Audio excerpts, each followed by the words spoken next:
Hello great മീഡിയാസിലേക്ക് സ്വാഗതം. എല്ലാവർക്കും രംഗണ്ണൻ്റെ മനയിലേക്ക് സ്വാഗതം. ഒരിക്കൽ അഭിനയിക്കാൻ അറിയില്ല എന്ന് പറഞ്ഞ് കളിയാക്കിയ ആൾക്കാരുണ്ടായിരുന്നു ഷാനുവിനെ. അതെ, കയ്യെത്തും ദൂരത്ത് എന്ന സിനിമയിൽ നമ്മൾ കണ്ടത് അങ്ങനെയാണ്. പിന്നീട് ഇന്ന് അഭിനയത്തിൻ്റെ ആൾരൂപമായി മാറിയിരിക്കുന്നത് അതേ ഷാനു തന്നെയാണ്, നമ്മളുടെ ഫഹദ് ഫാസിൽ. ഇന്ന് മലയാള ഫിലിം ഇൻഡസ്ട്രിയിൽ മമ്മൂട്ടി, മോഹൻലാൽ കഴിഞ്ഞാൽ അഭിനയിക്കാൻ അറിയാം എന്ന് മലയാളികൾ പൂർണ്ണമായിട്ട് സമ്മതിക്കുന്ന ഒരേ ഒരു നടൻ തന്നെയാണ് ഫഹദ് ഫാസിൽ എന്ന് പറയാം.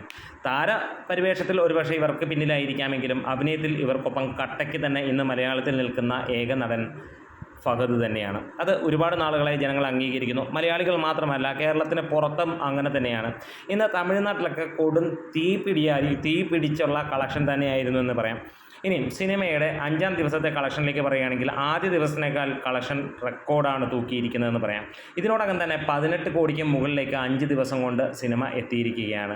ഇങ്ങനെ പോയാൽ 50 കോടി കഴിഞ്ഞ സിനിമ വരുന്ന ആഴ്ച, അത് ശനി ഞായറോട് കൂടി അല്ലെങ്കിൽ അടുത്ത തിങ്കൾ ആകുമ്പോഴത്തേക്ക് 100 കോടി ക്ലബിലേക്ക് കയറുമെന്നുള്ളതിന് യാതൊരു സംശയവുമില്ല. കാരണം ഇതുവരെ കേരളത്തിൽ നിന്ന് മാത്രമായി 18 കോടിക്ക് മുകളിലേക്ക് എത്തിയിരിക്കുന്നു എന്നുള്ളതാണ്. ആദ്യ 3 ദിനങ്ങളിൽ സിനിമ നേടിയത് 10.5 കോടിയോളമായിരുന്നു. 3.5 കോടി ആദ്യ ദിവസം, 2ാം ദിവസം 3.25 കോടിക്ക് മുകളിൽ, 3ാം ദിവസം 3.5 കോടിക്ക് മുകളിൽ, 4ാം ദിവസം 4.25 കോടിക്ക് മുകളിൽ, 5ാം ദിവസം വീണ്ടും 3.5 കോടിക്ക് മുകളിലേക്ക് പോകുന്ന ഒരു കാഴ്ച എന്ന് പറയാം. ഇതിനോടകം തന്നെ സിനിമ 50 കോടി കഴിഞ്ഞിരുന്നു. ഇപ്പോൾ ഇന്നത്തെ കളക്ഷൻ കൂടെ കഴിയുമ്പോഴത്തേക്ക് 52 കോടി ആ റേഞ്ചിലേക്കൊക്കെ എത്തും എന്നുള്ളതാണ് അറിയാൻ കഴിയുന്നത്. ഇനി തമിഴ്നാട്, തെലുങ്കാന എല്ലാ സ്ഥലങ്ങളിലും ഈ സിനിമ അമ്മാതിരി ഒരു കൊലത്തൂക്കാണ്. ശരിക്കും പറഞ്ഞു കഴിഞ്ഞാൽ വലിയ പ്രമോഷനോട് കൂടി തന്നെയാണ് മറ്റുള്ള സിനിമകൾ ഇതിൻ്റെ ഒപ്പം എത്തിയ. മറ്റുള്ള സിനിമ എന്നല്ല, ഒരേ ഒരു സിനിമ എന്ന് തന്നെ പറയാം. അതായത് പ്രണവ് മോഹൻലാലിനെ നായകൻ എന്നുള്ള പേരിൽ വരികയും പിന്നീട് നിവിൻ പോളിയുടെ സിനിമ എന്ന പേരിലേക്ക് മാറുകയും ചെയ്ത വർഷങ്ങൾക്ക് ശേഷം എന്ന സിനിമ തന്നെയാണ്. അന്ന് അവർ തന്നെ പറഞ്ഞിരുന്നു അവർ തൂക്കും ഈ ഒരു വിഷുക്കാലമെങ്കിൽ. അത് ഒന്നും മൈൻഡ് ചെയ്യാതെ നിന്ന ഫഹദ് ഫാസിലിനെ നമ്മൾ കണ്ടു. ഇന്ന് ഒരു പരസ്യം പോലും അല്ലെങ്കിൽ വലിയ രീതിയിലുള്ള പ്രമോഷൻസോ ഒന്നുമില്ലാതെ നമ്മൾ കാണുന്ന ഒരു കാര്യം, അതിൻ്റെ ഒന്നും ആവശ്യമില്ല. നല്ല സിനിമയാണോ ജനങ്ങൾ ഏറ്റെടുത്തോളും എന്നുള്ള ആ ഒരു ചങ്കുറ്റം അതുതന്നെയാണ് ഫഹദ് ഫാസിൽ അവിടെ കാണിച്ചു തന്നത്.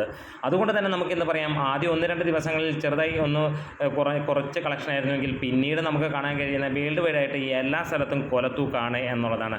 അങ്ങനെ വരുമ്പോൾ രംഗണ്ണൻ്റെ മനയിലേക്ക് സ്വാഗതം ചെയ്യുമ്പോൾ എല്ലാത്തരം വേഷങ്ങളും കൈകാര്യം ചെയ്യാൻ തന്നെ കൊണ്ടാകുമെന്ന് ഈ ഒരു ഒറ്റ സിനിമ കൊണ്ട് തന്നെ അദ്ദേഹം കാണിക്കുന്നു. കാരണം പല രീതിയിലുള്ള മാനറിസങ്ങളും പല ക്യാരക്ടറൈസേഷനും അദ്ദേഹം ഇതിലൂടെ കടന്നു പോകുമ്പോൾ ആക്ഷനും കോമഡിയും സെൻറ്റിമെൻസും എല്ലാം ഇതിലൂടെ വർക്കൗട്ട് ആക്കുമ്പോൾ ഒരു കാര്യം ഉറപ്പിക്കുന്നു, ഫഹദിൻ്റെ കയ്യിൽ മരുന്നുണ്ട് എന്നുള്ളത്.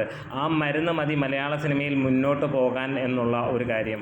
അപ്പോൾ സ്റ്റഫുള്ള ആൾ തന്നെയാണ് ഫഹദ്. അതുകൊണ്ട് തന്നെ ഇനി മലയാളത്തിലെ അടുത്ത ഗംഭീര വിജയങ്ങൾക്ക് വേണ്ടി നമ്മൾ കാത്തിരിക്കാം ഫഹദിൽ നിന്ന്. എന്താണേലും ചെന്നൈയിൽ പൂരപ്പറമ്പാണ് എന്നൊരു കമൻറ്റ് വരുന്നു. അതുതന്നെയാണ് നമുക്ക് കേൾക്കാനും കാണാനും കൊതിച്ചിരുന്ന വാർത്ത. എന്താണേലും ഇവിടെ അടിച്ച് പൊളിക്കുകയാണ് ഫഹദ്. വരുന്ന ആഴ്ചയിൽ 100 കോടി തകർക്കും. അല്ലാതെ മുക്കിയും ഞെരുങ്ങിയും 100 കോടി നേടിയ കഥയല്ല ഇനി വരാൻ പോകുന്നത്. ഇവിടെ ആവേശത്തോടെ അലതല്ലിക്കൊണ്ട് ആവേശത്തിൻ്റെ അലയഴികളിലൂടെ നേടുന്ന 100 കോടി എന്ന് തന്നെ പറയാം. നമ്മുടെ വീഡിയോസ് ഇഷ്ടമെങ്കിൽ സപ്പോർട്ട് ചെയ്യണം ഗ്രേറ്റ് മീഡിയാസ്.